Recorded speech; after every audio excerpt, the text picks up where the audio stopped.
আপনাদের এই এলাকা অত্যন্ত বুজুর্গ এলাকা।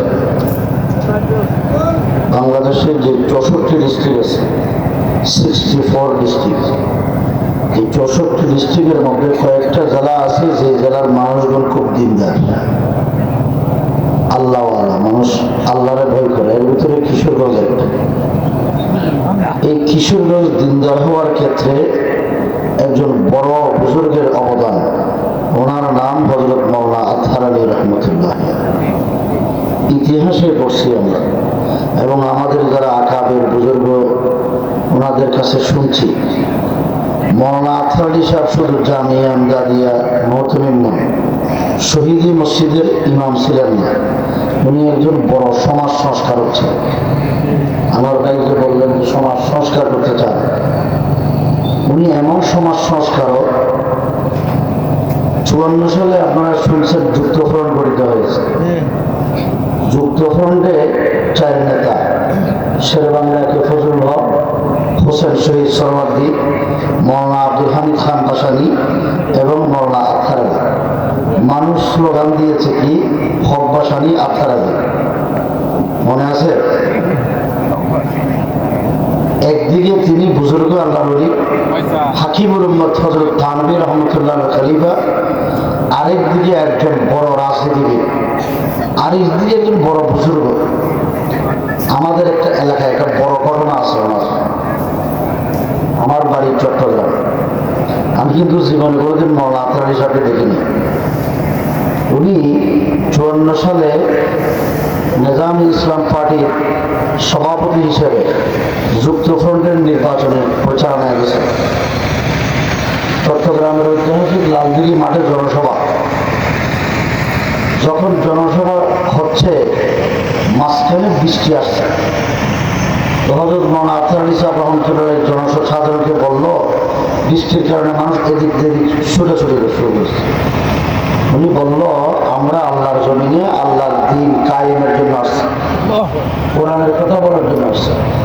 তো যে জমিন আল্লাহর, বৃষ্টিও তো আল্লাহ, আমরাও আল্লাহ, কথা বলছি কোরআনের।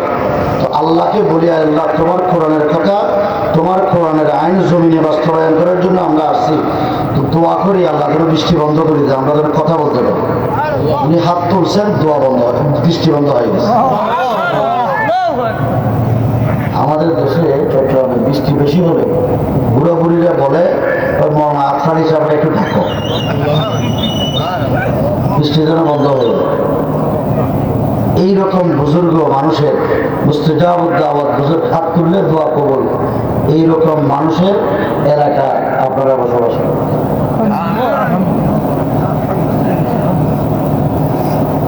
এই জন্য আপনারা বড় ভাগ্য নয়। আল্লাহ পাক হযরত মাওলানা আতহার আলী রহমতুল্লাহ আলাইহির রূহানি ফৈজ ও বরকত আমাদের আপনাদের সকলের জন্য জারি করে দিন, আমিন। আমি একটি আয়াত তেলাওয়াত করেছি। আল্লাহ তাআলা বলেন, ওয়ালাকাদ যারা'না লিজাহান্নামা কাসীরাম মিনাল জিন্নি ওয়াল ইনস। আল্লাহ বলেন, আমি অধিকাংশ মানুষ এবং জিনদের জন্য জাহান্নাম তৈরি করে রেখেছি। কি বললেন? অধিকাংশ মানুষ এবং জিনদের জন্য জাহান্নাম তৈরি করেছে। আচ্ছা, আল্লাহ যে আমাদেরকে বানাইলেন, দুনিয়াতে পাঠাইলেন, আমরা কি আল্লাহর কাছে কোনো আবেদন করেছিলাম, দরখাস্ত করছি? আল্লাহ নিজে স্বেচ্ছায় দয়া এবং মায়া করে আমাদেরকে দুনিয়াতে পাঠাইছে। তো যে আল্লাহ দয়া করে পাঠাইলেন, তো দয়া পাওয়ার পরে আমরা জাহান্নামে যাব কেন? আল্লাহ কেন আমাদেরকে জাহান্নামে দিবেন? আল্লাহ বলার সময় কম মানুষকে জাহান্নামে দিবেন এটা বলেনি, কাসীরান অধিকাংশ মানুষকে দেবেন। কেন? অধিকাংশ মানুষের ভিতরে আমরা আসিনি নাই, একটু যাচাই করার দরকার আছে। আল্লাহ নিজে জবাব দেন কোন শ্রেণীর মানুষ জাহান্নামে। আল্লাহ বলেন, আহম কুলুবুল লা ইয়াফকাহুনা বিহা, ওই শ্রেণীর মানুষ জাহান্নামী যাদেরকে আল্লাহ পাক জ্ঞান বুদ্ধি বিবেক দিয়েছে। কোন নির্বুদ্ধিমান, কোন আকলহীন, কোন পাগল মানুষ জাহান্নামী নয়। কারা জাহান্নামী? বুদ্ধিমান মানুষ জাহান্নামী। তা আমাদের সকলের বুদ্ধি জ্ঞান আছে না নাই? আল্লাহ যাদেরকে দুনিয়াতে পাঠাইলেন তারা কিভাবে চলবে, তাদের পরিবার কিভাবে চলবে, তাদের সমাজ কিভাবে চলবে, তাদের রাষ্ট্র কিভাবে চলবে, তাদের বিবাহ শাদী কিভাবে হবে, ব্যবসা বাণিজ্য কিভাবে চলবে, বিচার ব্যবস্থা কিভাবে চলবে, এই সব কিছুর জন্য একটা কানুন, একটা সংবিধান দিছিনি। এটার নাম কি? কোরআন। আপনারা বলেন তো, আমরা যারা এখানে বসছি, মাহফিল যারা ইন্তজাম করেছেন, বাংলাদেশ স্বাধীন হয়েছে 1971 সালে, এখন 2025 সাল। 71 সাল থেকে 2024 সাল পর্যন্ত যারা ক্ষমতায় ছিল, এরা আমাদের চেয়ে বেশি জ্ঞানী নয়? ধরেন ইউনিয়ন পরিষদ আসেনি, যিনি চেয়ারম্যান হয়, যিনি এমপি হয়, যিনি মন্ত্রী হয়, যিনি বিচারপতি হয়, যিনি সচিব হয়, যিনি বিশ্ববিদ্যালয়ের ভিসি হন, ডিসিএসপি হন, এই সবগুলো লোক তো আমাদের চাইতে দামি, ঠিক না? আমাদের চাইতে বেশি জ্ঞানী, ঠিক না? আমরা তাদের মতো জ্ঞানী নয় বলে চেয়ারম্যান হতে পারি নাই, মন্ত্রী এমপি হতে পারি নাই, ঠিক না? এখন বলেন তো, তাদেরকে সৃষ্টি করলো কে? জ্ঞান দিল কে? বুদ্ধি দিল কে? ক্ষমতা দিল কে? আল্লাহ। আমরাও আল্লাহর সৃষ্টি, তারাও আল্লাহর সৃষ্টি। আমাদেরকেও জ্ঞান দিয়েছেন আল্লাহ, তাদেরকেও জ্ঞান দিয়েছেন আল্লাহ, ঠিক না ঠিক? এতে কোনো সন্দেহ আছে? সন্দেহ থাকলে ইমান থাকবে? থাকবে। তাদের জ্ঞান হলো আল্লাহ, ক্ষমতা আল্লাহ। কিন্তু আপনারা বলেন তো, আল্লাহকে হাজার নাজের জেনে বলেন, জ্ঞান, তাদের জ্ঞান দিল আল্লাহ, ক্ষমতা দিল আল্লাহ, ভালো রাখলো আল্লাহ, বুদ্ধি দিল আল্লাহ। এরপরে আল্লাহ যে আইন কানুনের কিতাব নাজিল করেছেন, রাষ্ট্রটা 53 বছর চলছে, তারা কি আল্লাহর একটা আইন দুনিয়াতে জারি করছে? যারা আল্লাহর আইনকে সমাজে বাস্তবায়ন করে নেয়, তো তারা জান্নাতি না জাহান্নামী? আল্লাহ যে বলছেন অধিকাংশ মানুষ। এখন আপনারা বলতে পারেন, বাংলাদেশের মন্ত্রী এমপি তো কয়েকজন, 300 জন এমপি, এখানে কোটি কোটি মানুষ, অধিকাংশ কেমন হবে? রাষ্ট্র চালাইছে 3টা দল, আওয়ামী লীগ, বিএনপি, জাতীয় পার্টি, ঠিক নেই? এই 3 দলের লোকজন বাংলাদেশে বেশি না কম? বেশি না? 3 দল মিলে যে দল, যে পরিমাণ, আমরা সব মিলে 10% হবো না, 90% তারা। তাদের দল যে আইন করছে, তারা তো সেই আইন মানছে। তারা তো দলের বিরুদ্ধে বলে নাই যে কোরআনের আইন বাস্তবায়ন করে নাই, এই জন্য তোমাদের সাথে নাই বলছে। আল্লাহ যে বলছেন কাসীরাম মিনাল জিন্নি ওয়াল ইনস, অধিকাংশ মানুষ জাহান্নামী। এই 3 দলের যারা কোরআনের আইন মানে নাই, কোরআনের আইন মতো সমাজ রাষ্ট্র চালাই নাই, তাদেরকে যারা সমর্থন দিয়েছে, তারাও জাহান্নামী। কোরআন শরীফ বুঝে আসতেছে? আমার কথা না, কোরআনের কথা। এরপরে ক্ষমতায় আসার পরে কোরআনের বিরুদ্ধে আইন করছে। আপনারা দেখেন, এই দেশে যারা আল্লাহকে মানে না, যারা কোরআন মানে না, যারা কোরআনের আইনকে মানে না, কোন সাধারণ মানুষ, দিনদার মানুষ নয়, সবগুলো উচ্চশিক্ষিত, উচ্চবিত্ত সমাজের দামি মানুষ, ঠিক না? এই যে কয়েকদিন আগে একটা সরকার ফলাইছে না, কয়েক মাস আগে ফলাইছে, এই সরকারের মন্ত্রী ছিল লতিফ সিদ্দিকী, আস্তিক না নাস্তিক?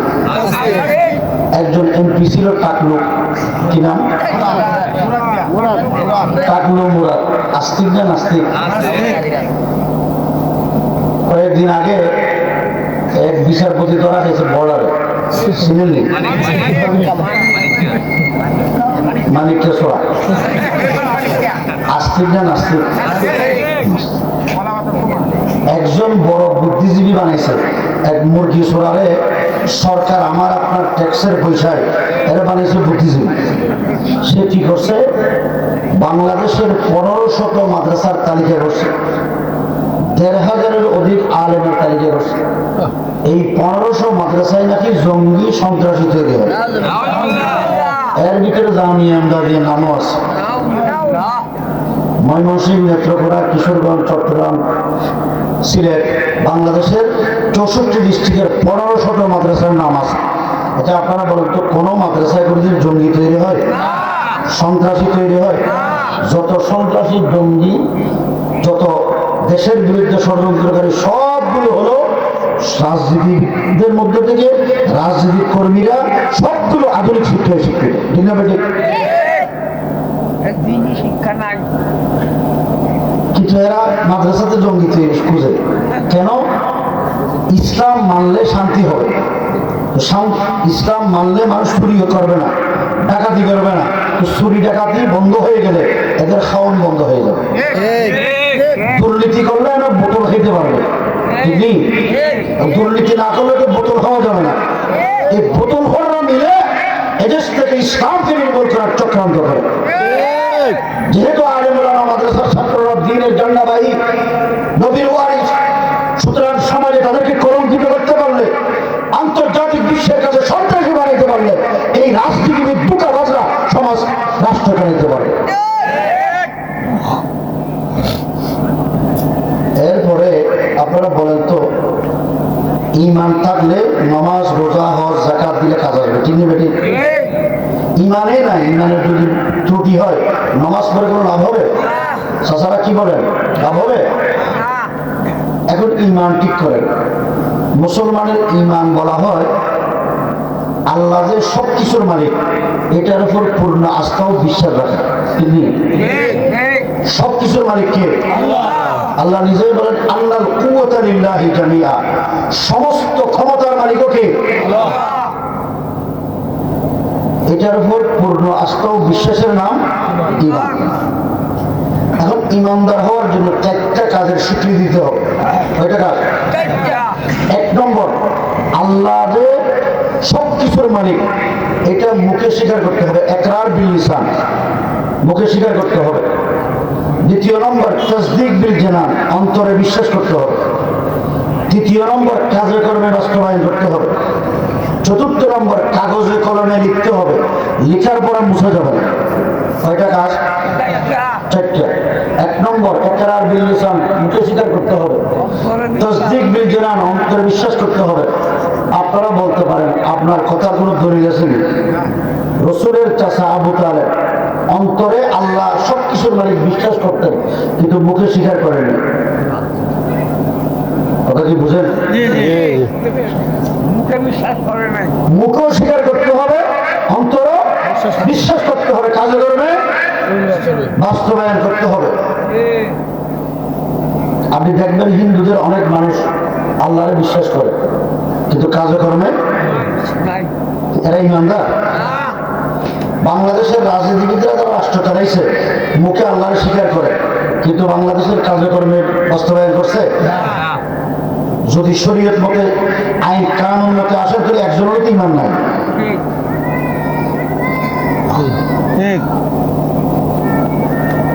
এরপরে দেখেন মুসলমানের ইমান কি? আল্লাহর উপর আস্থা ও বিশ্বাস। আপনাদের আমাদের আসেনি? আল্লাহর উপর আস্থা ও বিশ্বাস আছে তো আল্লাহর একটু দেখান, হাত তুলে আসেনি? আল্লাহর উপর পূর্ণ আস্থা ও আছে তো, এটার নাম হলো ইমান। কাগজে কলমে লিখতে হবে, লিখার পরে মুছে যাবে। বাংলাদেশ স্বাধীন হয়েছে ৭১ সালে, ঠিক নেই? ৭১ সালে স্বাধীন হওয়ার পর যারা ক্ষমতায় আসলেন তাদেরকে জ্ঞান দিল কে? বুদ্ধি দিল কে? ক্ষমতা দিল কে? তারা সৃষ্টি করলো কে? এই জমিন কার? আসমান কার? যত নাজ নিয়ামত তারা খায়, এগুলি কার? আল্লাহ। আল্লাহর দেওয়া নাজ নিয়ামত ভোগ করে, আল্লাহর জমিনে বাস করে, আল্লাহর দেওয়া জীবন নিয়ে চলে, আল্লাহর দেওয়া বুদ্ধি দিয়ে, জ্ঞান দিয়ে রাষ্ট্র চালায়, ঠিক না বেঠিক? তারা বলেন তো, তারা সৃষ্টি আল্লাহর, জ্ঞান আল্লাহর, জমিন আল্লাহর, খায় আল্লাহ, কিন্তু তারা আইনটাকে, সংবিধান যেটা বানিয়েছে সেটা কি আল্লাহর কোরআন দিয়ে না নিজেদের মন গড়া? নিজেদের মন গড়া একটা সংবিধান বানিয়েছে, আইনের বই। এই আইনের ভিতরে আল্লাহর নাম নাই, বিসমিল্লাহ নাই, রাষ্ট্রধর্ম ইসলাম নাই, মুসলমানের ঈমান নেই, ঠিকই? তো আপনারা বলেন তো, যেই সংবিধানে আল্লাহর নাম নেই, যেই সংবিধানে রাষ্ট্রধর্ম ইসলাম নাই, যেই সংবিধানে মুসলমানের ঈমান নাই, তো এটা ঈমানদারের সংবিধান না বেঈমানের সংবিধান? কার সংবিধান? বেঈমানের সংবিধান। দীর্ঘ ৫৩ বছর এই দেশটা চলছে সেক্টরে ইমানের সংবিধানের মাধ্যমে। কিন্তু এখানে একটা কথা আছে, 1972 সালের সংবিধানের পরে 75 সালে জিয়াউর রহমান ক্ষমতায় আসার পরে সংবিধানে কি করবেন, সংবিধানকে ইমানদারের সংবিধান কিভাবে বানাইবেন, এই জন্য আলেম ওলামাদের ডাকছে। হযরত মাওলানা আতহার আলী রহমতুল্লাহ আলাইহি যখন নিজাম ইসলাম পার্টির সভাপতি ছিলেন, তখন আরেকজন সেক্রেটারি জেনারেল ছিলেন, ওনার নাম খতিব আজম হযরত মাওলানা সিদ্দিক আহমদ রহমতুল্লাহ আলাইহি। উনি বড় দার্শনিক আলেম ছিলেন, উনি পটিয়া মাদ্রাসার শেখুল হাদিস ছিলেন, ওনাকে ডাকছেন জিয়াউর রহমান। তো উনি বললেন, এই সংবিধান ইমানদারের সংবিধান নয়, বাংলাদেশের অধিকাংশ মানুষ ইমানদার, এই সংবিধানকে ইমানদারের সংবিধান বানাইতে হবে, যদি বানান তাহলে আল্লাহ আপনার উপর রহম করবেন। জিয়াউর রহমান মুসলমান কাজ শুরু করতে প্রথমে কি দিয়ে করে? বিসমিল্লাহ করে। এই জন্য সংবিধানের শুরুতে বিসমিল্লাহ লাগাইল। মুসলমানের ঈমান কি? আল্লাহর উপর পূর্ণাস্ত বিশ্বাস। জিয়াউর রহমান খতিব আজমের পরামর্শে সংবিধানে সংযোজন করলেন, এই রাষ্ট্র পরিচালনার মূলনীতি হইবে সর্বশক্তিমান আল্লাহর উপর পূর্ণাস্ত বিশ্বাস। এতদিন আমরা সাংবিধানিকভাবে মুসলমান ছিলাম না, জিয়াউর রহমান সংবিধানে আল্লাহর উপর আস্থা বিশ্বাস সংযোজন করার কারণে আমরা সাংবিধানিকভাবে মুসলমান হলাম। এখন যে কথাটা লেখার পরে মুছে যাবে না, কি লেখার পরে মুছলে ঈমান থাকবে না। এই সরকারের উপরে যে সরকার পলাইছে, এই সরকারের উপর আল্লাহ লানত, এই সরকারের উপর আল্লাহ অসন্তুষ্ট হয়েছেন। কেন? এই দেশের সংখ্যাগরিষ্ঠ মানুষ মুসলমান, আল্লাহকে বিশ্বাস করে, আল্লাহর উপর ঈমান আছে। এই মুসলমানের ঈমানকে সংবিধান থেকে তারা ক্ষমতায় এসে মুছে দিয়েছে। শরীয়ত মতে যারা সংবিধান থেকে লেখার পরে আল্লাহর উপর আস্থা বিশ্বাস মুছে দিয়েছেন, একজন মন্ত্রী এমপিরও ঈমান নাই।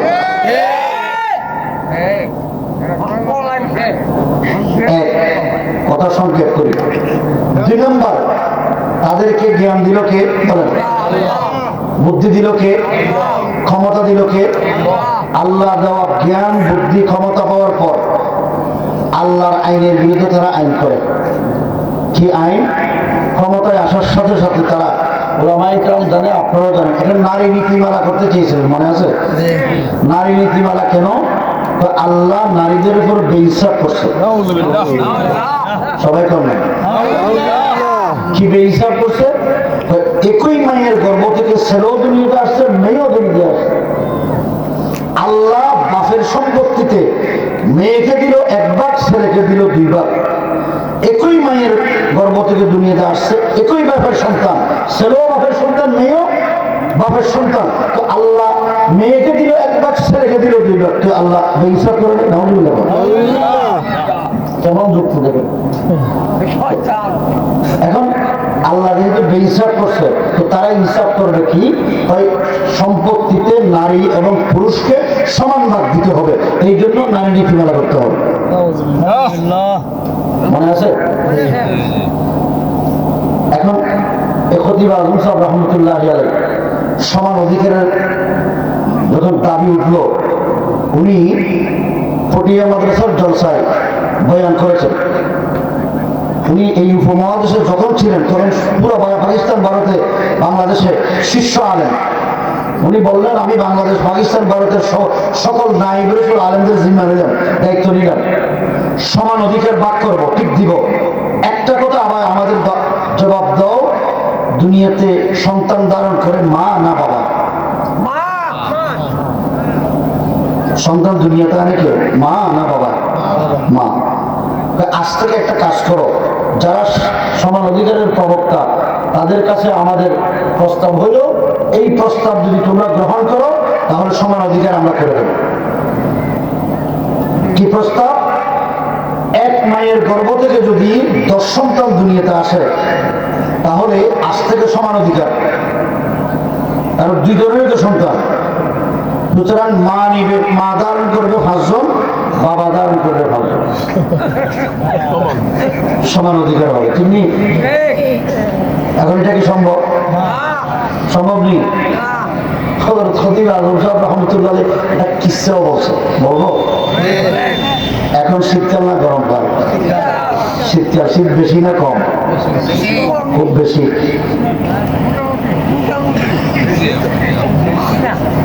কনকনে শীত। আবার শীতকাল বলে বাইরে পিন পিন বৃষ্টিও পড়ে।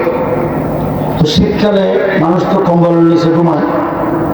স্বামী স্ত্রী দুজন একে অপরকে খুব ভালোবাসতেন, দুজন ঘুমাইছে। রাত যখন অর্ধেক হয়েছে তখন স্বামী বেচারার পেশাবে ধরছে।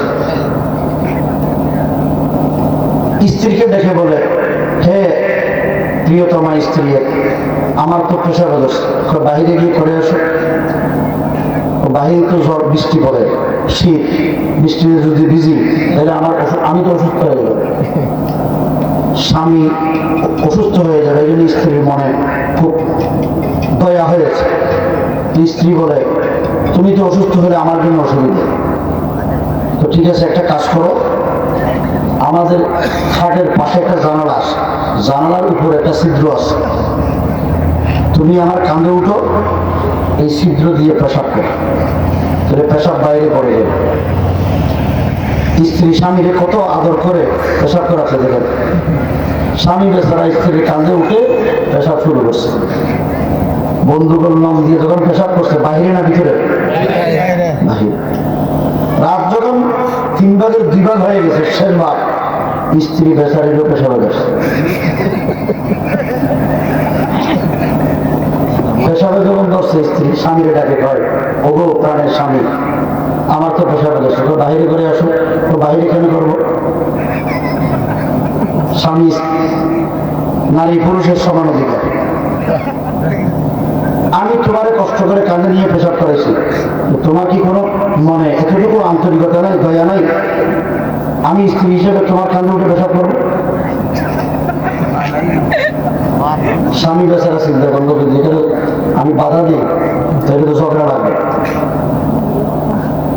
ঝগড়া যদি লাগে সংসার ভেঙে যাওয়ার সম্ভাবনা আছে, ঝগড়ারও দরকার নেই, সংসারও ভাঙার দরকার নেই। আচ্ছা ঠিক আছে, স্বামী স্ত্রী দুজন, তুমি আমার কাঁধে নিয়ে পেশাব করেছো, আমি তোমার নিয়ে কাঁধে পেশাব করে উঠো।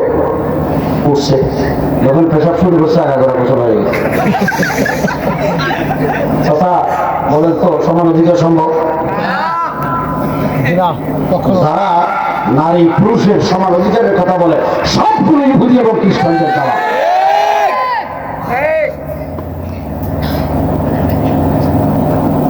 দেখেন, আল্লাহ নারীকে দিল 1 ভাগ, ছেলেকে দিল 2 ভাগ। কেন?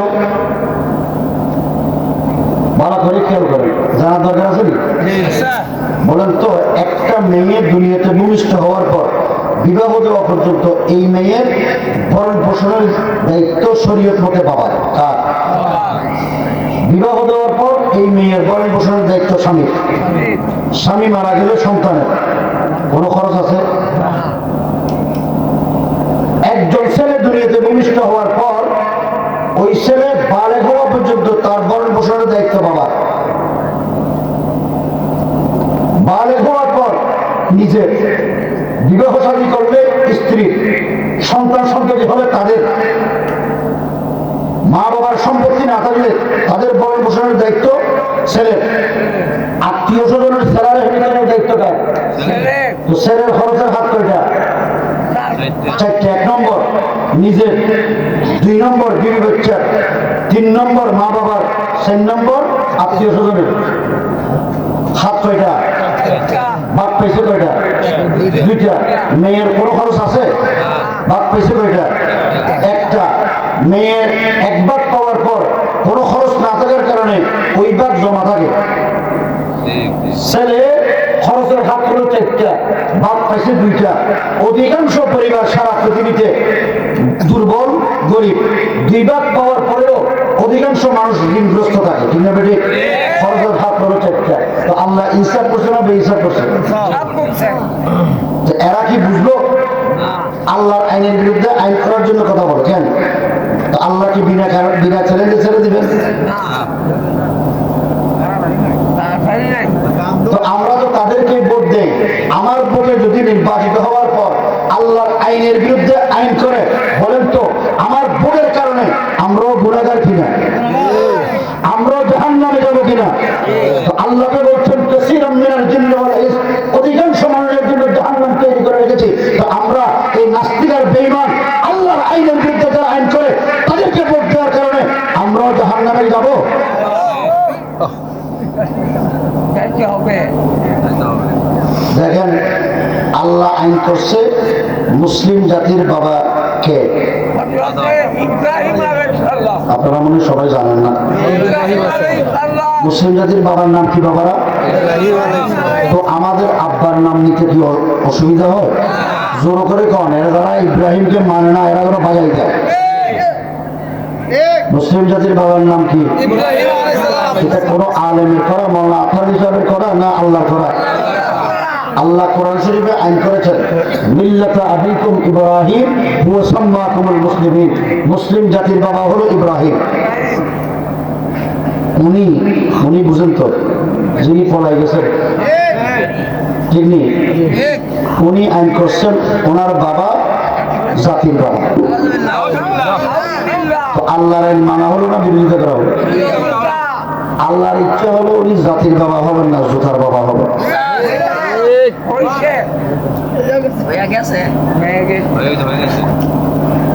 রাসূল আইন করেছেন ছবি রাখা হারাম। এটা আমাদের আইন না রাসূলের আইন? হাদিসে আছে قال رسول الله صلى الله عليه وسلم لا تدخل الملائكة بيتا فيه كلب أو تصاوير। ওই ঘরে রহমতের ফেরেশতা প্রবেশ করে না যেই ঘরে ছবি এবং কুকুর থাকে। কি থাকে? এখন আপনারা যারা বসছেন, রাসূল আইন করেছেন ছবি এবং কুকুর থাকলে রহমতের ফেরেশতা প্রবেশ করবে না। আমাদের দেশে যারা রাজনীতি করে প্রত্যেকের ঘরে ঘরে নেতার ছবি আছে না? তো রাসূলের আইন মানা হলো না বিরোধিতা করা হলো? আমরা নামের মুসলমান, কাজের আইন। বড় দুর্ভাগ্য, তিনি আইন করলেন উনি আর ওনার বাবার ছবি বাংলাদেশের সকল শিক্ষা প্রতিষ্ঠান, সরকারি প্রতিষ্ঠান, আধা সরকারি প্রতিষ্ঠানে টাঙাইতে হবে, ঠিক নেই? এর ভিতরে আলিয়া মাদ্রাসা আছে না আপনাদের এলাকায়? আলিয়া মাদ্রাসা থেকে বহু বড় বড় আলেম বের হয়েছে, মুহাদ্দিস মুফাসসির বের হয়েছে, দাঈ ইলাল্লাহ বের হয়েছে। মৌলানা আজহার আলী রহমতুল্লাহ আলাইহি আগে হাইবতনগর আনোয়ার উলুম আলিয়া মাদ্রাসা করছেন। এটা আনোয়ার উলুম আল্লামা আনোয়ার শাহ কাশ্মীরি রহমতুল্লাহের নাম। কারণ সৈয়দ মুসলিউদ্দিন রহমতুল্লাহ আলাইহি আজহার আলী রহমতুল্লাহ দুজন আনোয়ার শাহ কাশ্মীরি সাথে ওস্তাদের নামে এই মাদ্রাসা করেছেন। ওখান থেকে বের হয়ে শহীদ মসজিদ পড়ে, জামিয়া আমদাদিয়া পড়ে। আগে কি হযরতনগর আলিয়া মাদ্রাসা। এই আলিয়া মাদ্রাসার প্রতিষ্ঠাতা সৈয়দ মুসলিউদ্দিন রহমতুল্লাহ আলাইহি প্রথম শিক্ষক ইমাম এনেছেন মৌলানা আজহার আলী রহমতুল্লাহ। দুই বন্ধু এই আনোয়ারুল উলুম আল্লামা আনোয়ার শাহ কাশ্মীরির নামে, অন্য কারো নামে না। দারুল উলুম দেওবন্দের মায়েরা ছাত্র। তারিখে দারুল উলুম দেওবন্দের একজন আলেমের বাঙালি আলেমের নাম আছে মৌলানা আশরাফ আলী রহমতুল্লাহ আলাইহি ধর্মমন্ডলী। উনি এই মাদ্রাসার ছাত্র, আপনার হিসাবে ছাত্র। পুরা তারিখে দারুল উলুম দেওবন্দের একজন বাঙালি আলেমের নাম আছে, ওনার নাম মৌলানা আশরাফ আলী ধর্মমন্ডলী, ব্রাহ্মণবাড়িয়া বাড়ি। উনি এই মাদ্রাসার ছাত্র ছিল, দারুল উলুম দেওবন্দের 1 নম্বর হয়েছে। ওখান থেকে এনে এই মাদ্রাসার মুহাদ্দিস বানিয়েছে। এই মাদ্রাসা থেকে বহু বড় বড় আলেম বের হয়েছে। কিন্তু এই মাদ্রাসাগুলোতে বুখারী, মুসলিম, আবু দাউদ, তিরমিজি পড়ায়, হাদিস পড়ায়। বড় দুর্ভাগ্যের বিষয়, এই মাদ্রাসাগুলোর মুহাদ্দিস, মুফতি, মুফাসসির, প্রিন্সিপালের মাথার উপরে বাপ বেটির ছবি। তারা বিরোধিতা করতে পারলো না কেন? একমাত্র কারণ সরকার কর্তৃক নিয়ন্ত্রিত শিক্ষা প্রতিষ্ঠান, সরকারের বেতনভুক্ত কর্মচারী হওয়ার কারণে একটা হারাম আইনের বিরুদ্ধে তারা কথা বলার সাহস করে না। কিন্তু কওমি মাদ্রাসাগুলোতে এই আইন বাস্তবায়ন করতে পারে নাই। কেন পারে নাই? হুজ্জাতুল ইসলাম কাসিম নানুতুবি রহমতুল্লাহ আলাইহি, যিনি দারুল উলুম দেওবন্দ এই কওমি মাদ্রাসার প্রতিষ্ঠাতা, তিনি একটি উসুলে হাস্তাগানা করেছেন। 8 উসুল কানুন করেছেন, এর ভিতরে একটা কারণ হলো সরকারের অংশগ্রহণ, সরকারের সাথে সম্পর্ক রাখা কমই মাদ্রাসার জন্য ক্ষতির কারণ। এই জন্য কমই মাদ্রাসায় হয়নি। উনি আইন করলেন, ওনার বাবা জাতির বাবা, আল্লাহ বানাইব, আল্লাহর ইচ্ছা হলো উনি জুতার বাবা হবে। আমাদেরকে বুঝে আসেন। এবং রসুল দুনিয়াতে এসেছেন মূর্তি রাখার জন্য না মূর্তি ভাঙার জন্য? খানে কাবায় কত মূর্তি ছিল? 360। রসুল এসে ভাঙছে না রাখছে? তো রসুলের উম্মত বঙ্গবন্ধু নয়, উম্মতি শেখ হাসিনা নয়। রসুল না আসলে লৌলা কালামা আখলাকুল আখলাক, হাসিনাও দুনিয়াতে আসতো না, বঙ্গবন্ধুও আসতো না। জিয়াউর রহমানের দল থাকলে ওনাদেরকেও বলি মূর্তি রাখা হারাম, মূর্তি বানানো। রসুল এসেছেন মূর্তি ভাঙার জন্য। কোন রাজনৈতিক নেতার কোন মূর্তি এদেশে থাকতে পারবে না। দেশটা মুসলমানের দেশ, নবীর উম্মতদের দেশ, নবীর ওয়ারিসদের দেশ। সুতরাং এই দেশে কোন মূর্তি পূজককে ক্ষমতায় থাকতে দেওয়া হবে না। 10,000 মূর্তি বানিয়েছে সারা বাংলাদেশে, 10,000, 4,500 কোটি টাকা খরচ করছে। আল্লাহ এমনি এদের উপর নারাজ হয়নি। তারা তো ভীষণ 41 সাল থাকার নিমিত্তে আসছিল ডিগ্রি 41 পুরে তার বছর, আরো 17 বছর বাকি। 17 বছর আগে আল্লাহ ক্ষমতা থেকে আউট করে দিচ্ছেন, ঠিক না ঠিক? আল্লাহ আইন করলেন মুসলিম জাতির বাবা হলো ইব্রাহিম, সে ক্ষমতায় যাওয়ার পর জাতির বাবা বানাই তার বাবারে। তো আল্লাহ কি সহ্য হবে? কেন হয়নি? মূর্তিও বানাইছে 10,000। আমরা ওলামায়ে কেরাম 2100 আলেম জেলে ছিলাম, মওলানা মামুন লোক সহ। আমি 2 বছর জেলে ছিলাম। আলেমদের উপরে এমন অত্যাচার, নিপীড়ন, নির্যাতন করেছে ব্রিটিশ সাম্রাজ্যবাদী শক্তিও করে। অনেক আলেম, অনেকের হাতের 10 আঙ্গুলের নখ, পায়ের 10 আঙ্গুলের নখ একটাও রাখে না, ক্লাস দিয়ে তুলে তুলে ফেলছে। আলেমদেরকে এই পুলিশ নামক কিছু কুলাঙ্গারের বাচ্চা এমন ভাবে পিটাইছে, অনেক আলেম 6-7 মাস বিছানা থেকে উঠতেও পারে।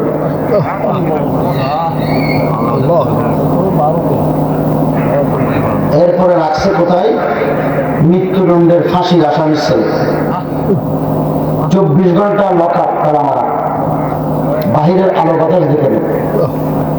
আমি 7 মাস 24 ঘন্টা লকআপে ছিলাম, দুনিয়ার আলো বাতাস দেখিনি। 8 ফিট বাই 8 ফিট একটা রুমে এদেশের আলেমদেরকে রাখা হয়েছে। আল্লাহ কি সহ্য করবেন? রাসূল বলেন, মান আদা লি ওয়ালিয়ান ফাকাদ আযনতুহু বিল হারব। যারা নবীর ওয়ারিস উলামায়ে কেরাম, নবীর আল্লাহর ওলিদের সাথে, আল্লাহর বন্ধুদের সাথে যারা বৈপত্তমি করবে, যারা শত্রুতামি করবে, আল্লাহ পাক তাদের বিরুদ্ধে যুদ্ধ ঘোষণা করে। আল্লাহ যদি যুদ্ধ ঘোষণা করেন, তাদেরকে রক্ষা করার আল্লাহর যুদ্ধ থেকে কোনো ক্ষমতা আছে? কোনো শক্তি আছে? তোমরা তো নিজের পায়ে নিজে কুড়েল মারছো। তিনি আইন করলেন তার বাবা জাতির বাবা।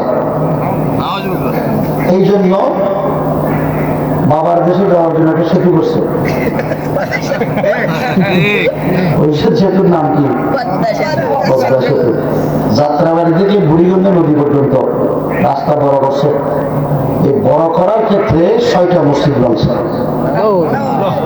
আল্লাহর ঘর মসজিদ বানলেন, আপনি মসজিদের জায়গায় মিনারানাকে স্তম্ভ করবেন, অথবা আল্লাহর 99 নাম দিয়ে একটা স্মৃতি করবেন, একটা ইসলামী স্থাপত্য করবেন। এটা না করে বাবার মূর্তি বানাচ্ছেন কেন?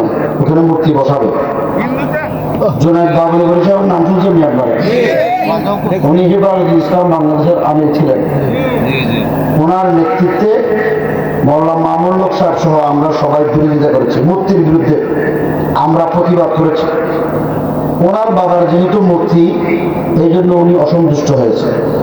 অসন্তুষ্ট হয়ে আমাদের বিরুদ্ধে শত শত মামলা দিয়েছে। আমার বিরুদ্ধে 124টা মামলা, 6টা মার্ডার কেস, আমি 6টা মার্ডার কেস আসামি। বড় আশ্চর্যের কথা হলো, আমি বাংলাদেশের পুলিশ, র্যাব, বিজিবি, গোয়েন্দা সংস্থা একবারে স্যাটেলাইট প্রযুক্তি যেটা করছে, এর চাইতে আমি পাওয়ারফুল বেশি। কেন?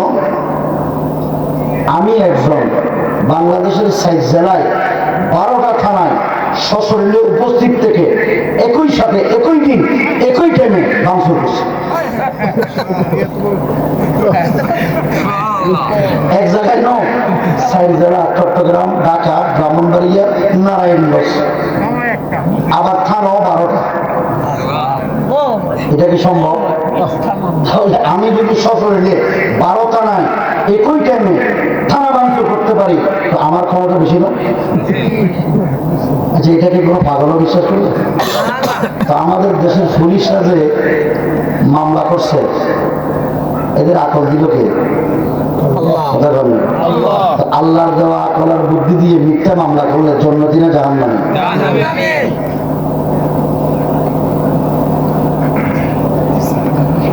যেদিন 5 তারিখ রাষ্ট্র স্বাধীন হয়েছে নতুন ভাবে, 5ই আগস্ট, সেনা প্রধান রাজনৈতিক নেতৃবৃন্দকে ডাকছে, আলেমদেরকে ডাকছে।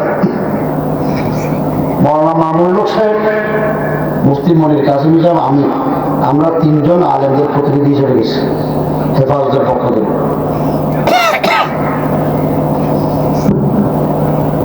সেনা সদর দপ্তর থেকে আলোচনা শেষ করে আমরা যখন বঙ্গভবনে যাই প্রেসিডেন্টের কাছে, আমাদের গাড়ি সেনা দপ্তর থেকে বের হয়ে যখন ফার্মগেটের কাছাকাছি বিজয় সরণিতে আসছে, দেখি এক বিশাল মূর্তি পিছন থেকে দেখা যাচ্ছে। আমরা মনে করছি কোনো বড় কারো মূর্তি হবে। কাছে এসে দেখি মাশাআল্লাহ, এটা অন্য কারণ, এটা হলো জাতির বাবার মূর্তি। কাছে এসে দেখি মাশাআল্লাহ, জাতির বাবার গলায় এত বড় মোটা মোটা রশি। কিছু যুবক ডান দিকে টানে, কিছু যুবক বাম দিকে টানে। জাতির বাবার রশি দিয়ে টানা ঘুরে গেছে। আরেকটু কাছে এসে দেখি বড় বড় হাতুড়ি দিয়ে জাতির বাবারে ফিটাতে শুরু করছে।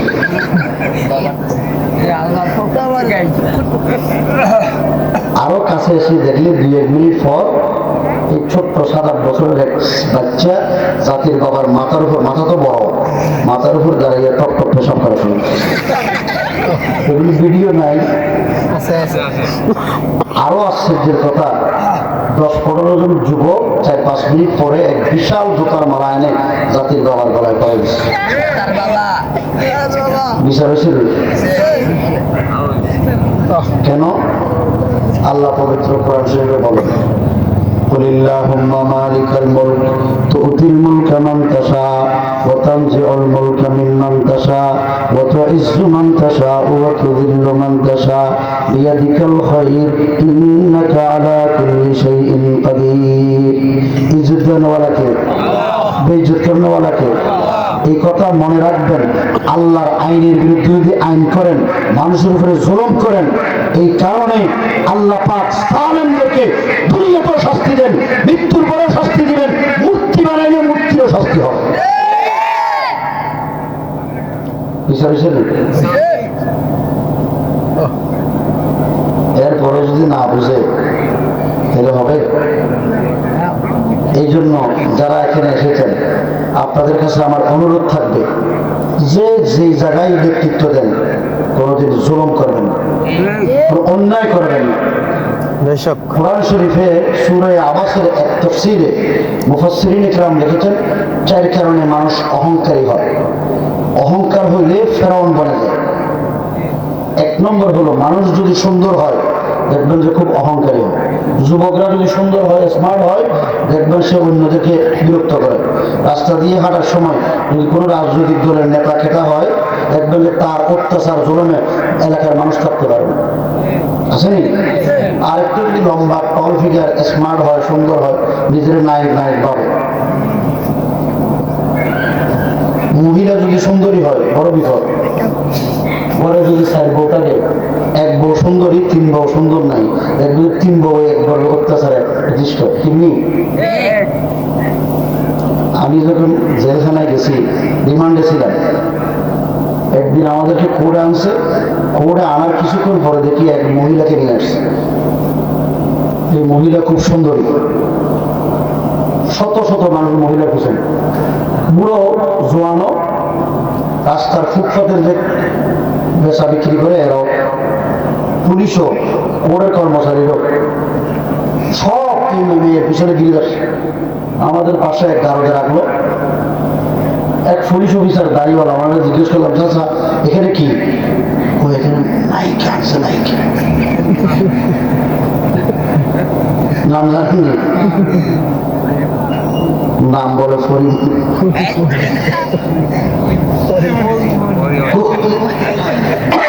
খুব সুন্দর কি, এর জন্য সব পাগল হয়ে গেছে। কয়েকদিন আগে, দেড় মাস আগে দেখলাম এই মেয়ে 7 বার বিয়ে ভাঙছে। সুন্দরী হলে কি ফল? পত্রিকায় দেখলাম টেলিভিশনের এক সুন্দরী উপস্থাপিকা, যারা সংবাদ টংবাদ নাটক টাটক সিনেমা করে, 17 বার বিয়ে করছে, 17টা বিয়ে করছে। সুন্দরী হইলে অহংকারী হয়, অহংকার হইলে সংসার মানে, ঠিক নেই? সম্পদ থাকলে অহংকারী হয়, টাকা পয়সা বেশি হইলে কাউরে মানতে চায় না। আবুল আহাবের টাকা পয়সা বেশি ছিল। রসুল যখন বীরের দাওয়াত দিচ্ছেন, রসুল বললেন, কোন লা ইলাহা ইল্লাল্লাহ তুফলিহুন। আরবের লোকজন আবুল আহাবকে বলে, হে আবুল আহাব, তোমার বাতিজা বলে যে লা ইলাহা ইল্লাল্লাহ না পড়লে তুমি জাহান্নামে যাইবা, জান্নাতে যেতে পারবে না। বেশি কথা কইস না, আমার টাকা পয়সা আছে, আমি আল্লাহরের টাকা পয়সা দিয়ে আমি পার পেয়ে যাই। আমাদের দেশের যখন পুলিশরা মার্ডার কেসের আসামিকে ঘুষ খাই নাম কেটে দেয়, আসেনি? চেয়ারম্যান এমপি টাকা খেয়ে একজনের বিচার অন্যরকম করে, আসেনি এরকম? আবুল আহাব মনে করছেন বাংলাদেশের পুলিশের মতো এমপি মন্ত্রী চেয়ারম্যানের মতো বিচার টাকা খেয়ে উল্টে দেবে। আল্লাহ বলে যে, হে আবুল আহাব, তোর টাকা পয়সা কোনো কাজে আসবে না। মা আবনা আনহু মালুহু ওয়া মা কাসাব। আছে না কোন শিখবে? এরপরে অহংকারী হয়। দেখবেন যে ছোট ভাইয়ের সন্তান নাই, বড় ভাইয়ের নাই, মেজ ভাইয়ের যদি সন্তান 4-5 জন থাকে, 2 ভাইয়ের সম্পত্তি একাই দখল করে। আসেনি? এই তালডাঙ্গা বাজারে যদি একজনের ছেলেটাকে বেশি থাকে, দুর্বল ব্যবসায়ী যত আছে সবগুলো এর অত্যাচার অধিষ্ঠ থাকে, ঠিক নেই? এটা এদেশে আছে।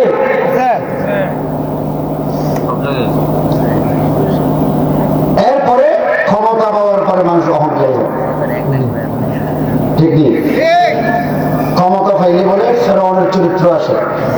আমাদের দেশে যারা 16 বছর আলেমদের উপর অত্যাচার করছে, জনগণের উপর অত্যাচার করছে, কোনো আইন কানুন মানে নাই, এরা এই দেশের জন্য নতুন লেডি ফেরাউন সৃষ্টি হয়েছে। এই লেডি ফেরাউন এবং তার বাহিনী এত অত্যাচার করেছে, আল্লাহ অসন্তুষ্ট হয়ে গেছেন। আল্লাহ মজলুমদের দোয়া কবুল করেছেন। ইত্তাকি দাওয়াতুল মজলুম, মজলুমদেরকে ভয় করো। আল্লাহ হাদিস, আল্লাহ নবীর হাদিস।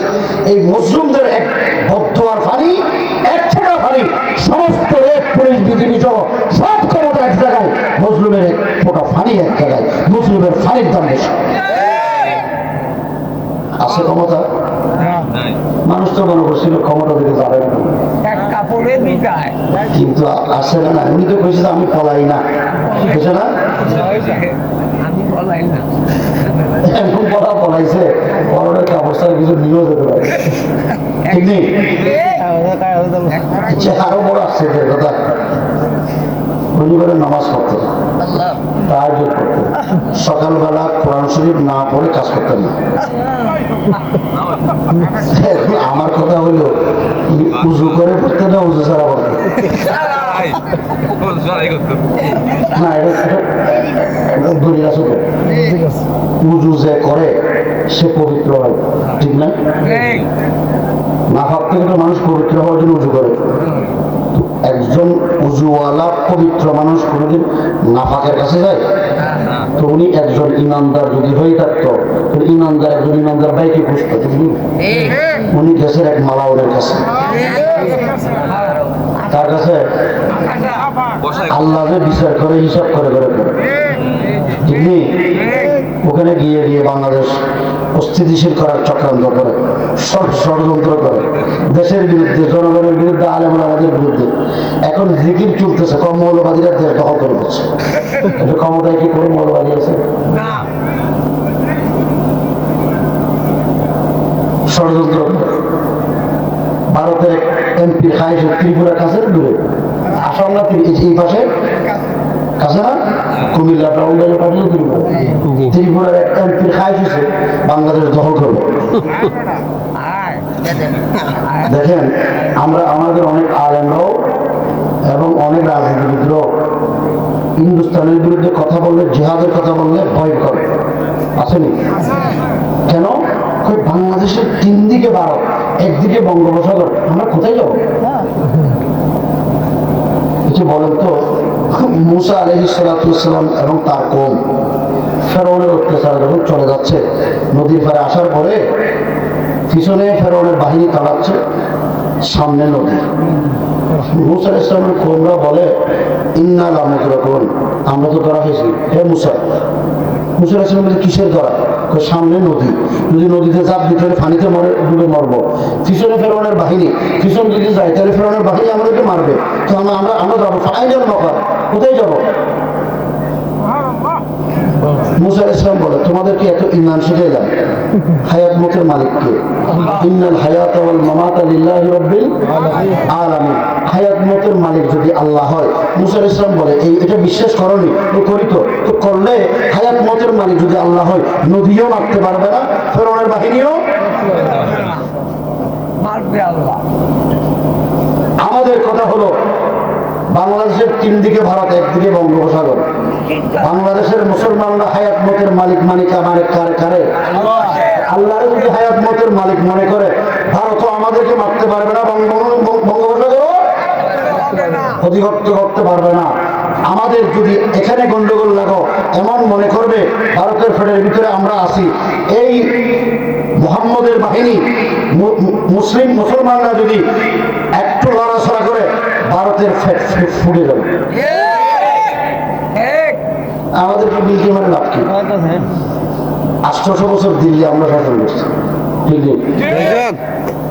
ইকবাল বলেন, চীন আরব হামারা, হিন্দুস্তান হামারা, चीन अरब हमारा, हिंदुस्तान हमारा, मुस्लिम है हम वतन है सारा जहां हमारा। हिंदुस्तान কাদের? তো আমাদের হিন্দুস্তান নিয়ে হিন্দুত্ববাদী যদি আমাদেরকে দখল করার চক্রান্ত করে, পরিষ্কার বলে দিতে চাই, হিন্দুস্তান ইনশাল্লাহ দখল হয়ে যাবে। কিভাবে দখল হবে? আফগানিস্তানের সীমানা আছে হিন্দুস্তানের সাথে, জানেন এটা? কাশ্মীর আছে, পাকিস্তান আছে, বাংলাদেশ আছে, তাদের পালাবার পথ কোথাও নেই।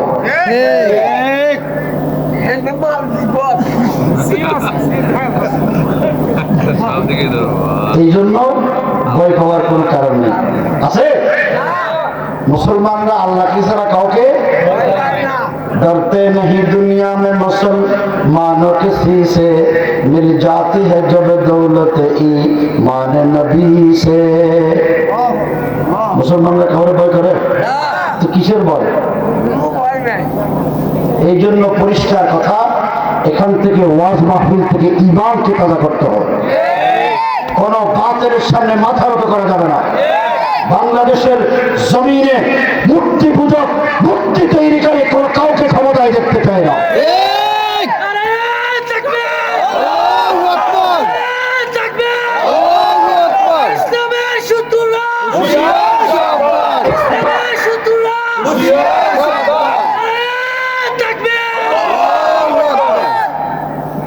আল্লাহ যে বলছেন অধিকাংশ মানুষ জাহান্নামে, বুঝে আসছে?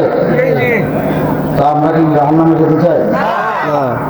আল্লাহ পাক, আমি আর লম্বা করলাম না, আল্লাহ পাক আমাদের সবাইকে জাহান্নাম থেকে মুক্ত করে জান্নাতের বাসিন্দা, আমাদের ঈমানি শক্তিকে আল্লাহ বৃদ্ধি করে দেন। বাংলাদেশের জমিনে আল্লাহ বাংলাদেশের মুসলমানদের উপযোগী আল্লাহর কোরআনকে যারা মহব্বত করে, ভালোবাসে, তাদেরকে ক্ষমতায় আসার তৌফিক দেন। আমিন। ওয়া আখিরু দাওয়ানা আলহামদুলিল্লাহি রাব্বিল আলামিন। আসসালামু আলাইকুম ওয়া রাহমাতুল্লাহ।